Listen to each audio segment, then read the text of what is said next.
વરસાદથી અમદાવાદમાં પણ કમોસમી વરસાદી માહોલ છે। શહેરના અનેક વિસ્તારમાં કમોસમી વરસાદ વરસી રહ્યો છે। પૂર્વ શહેરના વસ્ત્રાલમાં પવન સાથે વરસાદ છે। રાયગઢ વિસ્તારમાં પણ વરસાદી માહોલ જોવા મળી રહ્યો છે। એરપોર્ટ વિસ્તારમાં પણ પવન સાથે વરસાદ વરસી રહ્યો છે। હજુ પણ કમોસમી વરસાદની આગાહી છે અને વાતાવરણમાં પલટો છે, પવન છે અને આપ જોઈ રહ્યા છો કે અમદાવાદમાં પણ વાદળછાયું વાતાવરણ અને હવે આ વરસાદી માહોલ સર્જાઈ રહ્યો છે।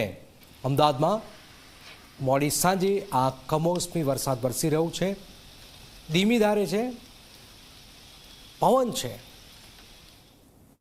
હવામાન વિભાગની આગાહી મુજબ મોડી સાંજે વાતાવરણમાં અચાનક પલટો નોંધાયો અને એ પલટા સાથે અમદાવાદ શહેરમાં વાદળછાયું વાતાવરણ, ભારે પવન સાથે વરસાદી ઝાપટા જે છે તે કેટલાક વિસ્તારમાં પણ જોવા મળ્યા। જે પ્રકારે આ દ્રશ્યો છે અમદાવાદ એરપોર્ટ પરના કે જ્યાં પણ પવન સાથે કાળા ડિબાંગ વાદળો સાથે મોડી સાંજે એ ધીમી ધારે એ વરસાદી છાંટા જે છે તે હાલ પડતા જોવા મળી રહ્યા છે અને આ માહોલ સર્જાવાના કારણે ક્યાંક ગરમી જે પડતી હતી તેમાંથી એ બફારામાંથી એ રાહત જે છે તે હાલ અનુભવાઈ રહી છે અને સાથે જ હવામાન વિભાગે 7 વાગ્યાથી લઈને 10 વાગ્યા સુધીનું એક નાવકાશ જાહેર કરીને રાજ્યમાં અલગ અલગ જગ્યા માટે એ વરસાદની આગાહી જે કરી છે। તેમાં જો વાત કરીએ તો રાજ્યમાં અરવલ્લી, મહીસાગર, ખેડા, પંચમહાલ, દાહોદ જિલ્લામાં છૂટાછવાયા સ્થળોએ વીજળીની શક્યતા સાથે પવન સાથે મધ્યમ વરસાદની આગાહી અને એ જ રીતે અમદાવાદ અને ગાંધીનગરમાં છૂટાછવાયા સ્થળોએ ભારે પવન અને ક્યાંક વીજળી સાથે મધ્યમ વરસાદની આગાહી કરી છે અને તેની સાથે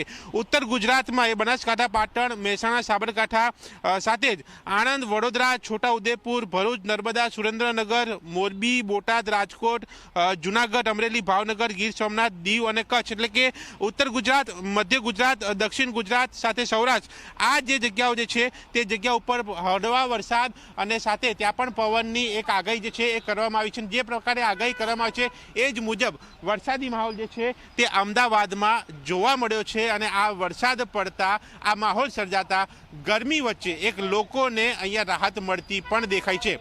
કેમેરામેન અમિત સાથે દર્શન રાવલજી, મીડિયા, અમદાવાદ।